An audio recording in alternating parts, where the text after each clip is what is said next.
আসসালামু আলাইকুম দর্শক, এই জিনিসটা আমি রাস্তায় কুড়িয়ে পেয়েছি। এই জিনিসটা এটা একটা আল্লাহ কোরআনের অক্ষর দিয়ে লেখা। এই জিনিসটা মানুষ অসহায়ভাবে রাস্তায় ফেলে দিচ্ছে। এটাকে আমি এখন পরিষ্কার করব। আপনারা ভিডিওটা সাথে থাকুন।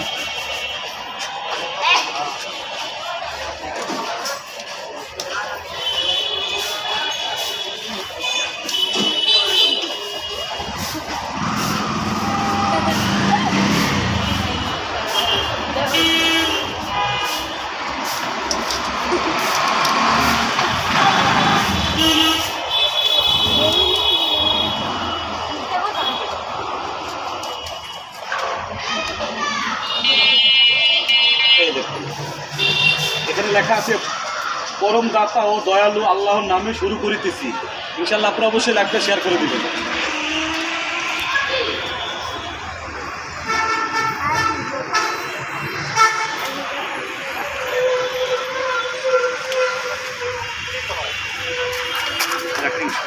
পরিষ্কার হয়ে গেছে ইনশাআল্লাহ। আপনারা অবশ্যই ভিডিওটা সাবস্ক্রাইব করে দিবেন, কাটে দেন।